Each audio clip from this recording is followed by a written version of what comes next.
فرمایا یا ایھا الذین آمنوا آمنوا باللہ ورسولہ، اے ایمان والو ایمان لاؤ اللہ اور اللہ کے رسول صلی اللہ علیہ وسلم پر۔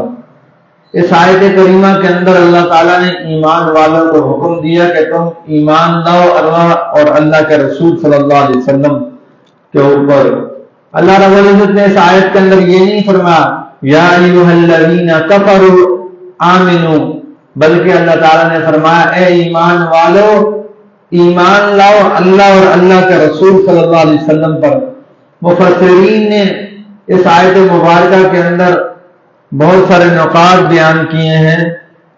فرمایا اس آیت کے اندر جب اللہ رب العزت نے فرمایا یا ایھا الذین آمنوا آمنوا باللہ، اے ایمان والو تم ایمان لاؤ اللہ پر اور اللہ کے رسول صلی اللہ علیہ وسلم پر، یعنی جب تم کلمہ پڑھ لو، کلمہ پڑھ چکو تو پھر تم تقوی اختیار کرو، پرہیزگاری اختیار کرو۔ علماء نے ایمان کے بارے میں فرمایا کہ ایمان یہ ہے اقرار باللسان و تصدیق بالقلب، زبان سے اس کا اقرار کرو اور دل اس کی گواہی دے، یہ ہے ایمان۔ ایمان ان دو چیزوں کی وجہ سے مکمل ہوتا ہے، اقرار باللسان و تصدیق بالقلب۔ اگر کوئی بندہ اقرار باللسان کرتا ہے تصدیق بالقلب نہیں کرتا تو اس کا ایمان کامل نہیں ہوگا۔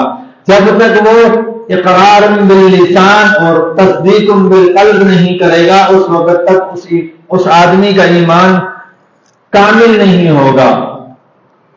آپ دیکھیں اللہ تعالیٰ نے قرآن مجید میں فرمایا الا من اکرہ وقلبہ مطمئن، کہ اگر تمہیں کوئی جو ہے زبردستی کلمہ کفر پڑھوا لے، تمہیں کہہ دے کلمہ کفر کہہ دو اور تمہارا جو دل ہے وہ کلمے کی تصدیق کرتا ہے تو زبان سے کلمہ کفر کہنے سے انسان بے ایمان نہیں ہوتا، ایمان سے پھر نہیں جاتا۔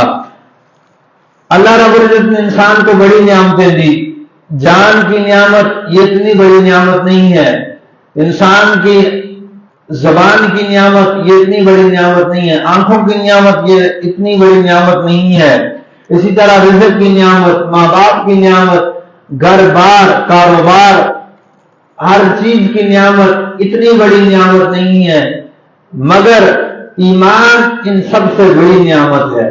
یہ بھی نعمتیں ہیں، یہ نہیں کہتا میں کہ نعمتیں نہیں ہیں نعمتیں، مگر جو ایمان ہے ان سب سے بڑی نعمت ہے۔ اللہ تعالیٰ جس انسان کو ایمان کی دولت سے نواز دیتے ہیں تو دنیا کی ساری جتنی بھی نعمتیں ہیں ان سے بڑی نعمت اور قیمت والی نعمت ایمان ہے۔ ایمان انسان کے پاس بہت بڑی اللہ تعالیٰ کی طرف سے نعمت ہے۔ اب ایمان کیسے کہتے ہیں؟ ایمان یہ ہے کہ نبی علیہ السلام نے اللہ رب العزت کی طرف سے جو کچھ بھی لایا، جو احکامات لائے ان کو دل سے ماننا، زبان سے ان کا اقرار کرنا اور دل سے ان کو ماننا، ان کی تصدیق کرنا، ان کو مان لینا، اس کا نام ایمان ہے۔ یہ جو ایمان ہے اس کا تعلق دل کے ساتھ بھی ہے۔ جب تک انسان دل سے ایمان کو تسلیم نہیں کرے گا اس وقت تک انسان جو ہے کامل ایمان والا بن نہیں سکتا۔ ایمان حاصل کرنا بڑا آسان ہے لیکن ایمان کو بچانا بڑا مشکل ہے۔ جب بندہ کلمہ پڑھتا ہے ایمان والا بن جاتا ہے، کلمہ پڑھا، کلمہ طیبہ کو پڑھا، وہ ایمان والا بن جائے گا، لیکن جب تک دل سے اس ایمان کی تصدیق نہیں کرے گا اس وقت تک کامل مومن نہیں بنے گا۔ یہ جو ایمان ہے یہ کوئی دنیاوی ورزش نہیں ہے کہ تم اتنی ورزش کرو گے تو یہ بڑھے گا، یا کوئی بندہ بھاگے گا، دوڑے گا، پریکٹس کرے گا تو ایمان بڑھے گا، یہ بات نہیں ہوتی۔ بلکہ ہم جس جگہ بیٹھے ہوئے ہیں، جہاں بیٹھے ہوئے ہیں، ہم جو ہے ایمان لے آئیں، ایمان کو تسلیم کر لیں، دل سے اس کی تصدیق کر لیں تو ایمان انسان کے سینے میں آ جاتا ہے۔ اسی لیے فرمایا ان الاسلام یہدم ما کان قبلہ، اسلام قبول کر لینا ایسی نعمت ہے، ایمان لے آنا ایسی نعمت ہے کہ جو کچھ اس سے پہلے جتنے گناہ اس سے پہلے کیے اللہ رب العزت معاف کر دیتے ہیں۔ پہاڑوں جتنے انسان نے گناہ کیے ہوں اگر ایمان لے آتا ہے اللہ معاف کر دیتے ہیں۔ 100 سال کا پکا کافر ہو جب ایمان لائے گا اللہ 100 سال کے کفر کے گناہوں کو اللہ معاف کر دے گا۔ یہ ایمان بہت بڑی نعمت ہے۔ اس ایمان کی 4 جہتیں ہیں۔ جس طرح کوئی بھی چیز ہو اس کی جہات ہوتی ہیں، اسی طرح ایمان کی بھی 4 جہات ہیں۔ آج کے زمانے کے اندر ایمان کے لیے بڑے خطرات ہیں، بہت زیادہ خطرات ہیں۔ آج کے زمانے میں ایمان کو بچانا بڑا مشکل ہے۔ ایسے ایسے حالات پیدا ہو رہے ہیں، ایسے ایسے واقعات آ رہے ہیں کہ انسان جس کی وجہ سے ایمان سے ہاتھ دھو بیٹھتا ہے۔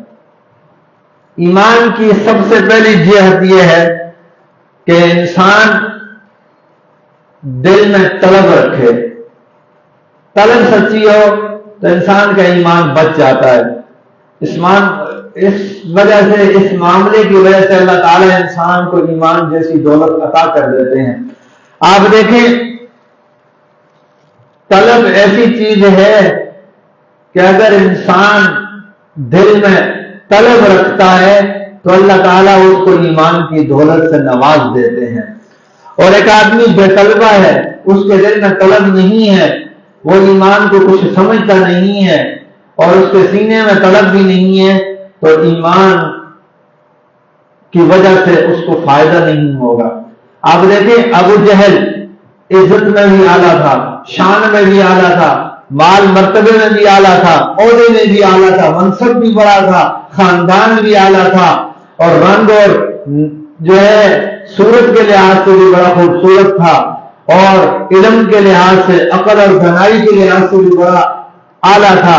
اسی لیے کہا جاتا ابو الحکم، اس کو کہا گیا، لیکن ایمان نہیں لایا، دل میں ایمان کی طلب نہیں تھی۔ اس کے مقابلے میں حضرت سیدنا بلال حبشی رضی اللہ تعالیٰ، ہونٹ بھی موٹے موٹے ہیں، رنگ کے بھی کالے ہیں، آنکھیں بھی بڑی بڑی ہیں، لیکن کیا تھا؟ ایمان کی طلب تھی، دل میں ایمان کا یقین تھا، طلب رکھی، اللہ رب العزت نے ایمان کی دولت سے نواز دیا تو ابو جہل جیسا خوبصورت انسان وہ جہنم میں جائے گا، اور بلال حبشی جیسا جو ہے کالا بدصورت جنت میں جائے گا۔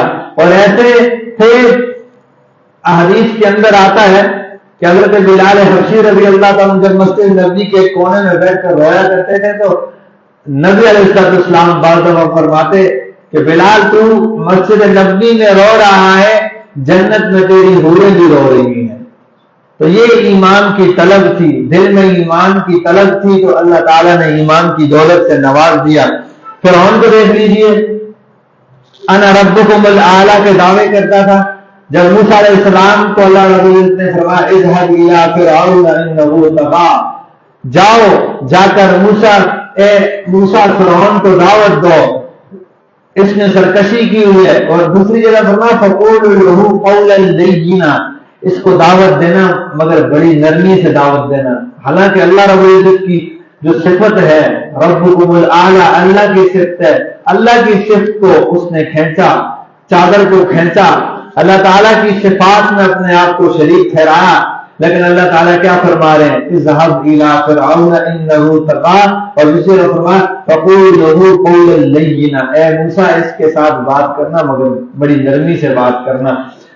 تو موسیٰ علیہ السلام فرعون کے پاس گئے، فرعون کو دعوت دی، فرعون نے دعوت کو قبول نہ کیا، طلب نہیں تھی، ایمان کی طلب نہیں تھی، تو اللہ تعالیٰ نے راندہ درگاہ کیا۔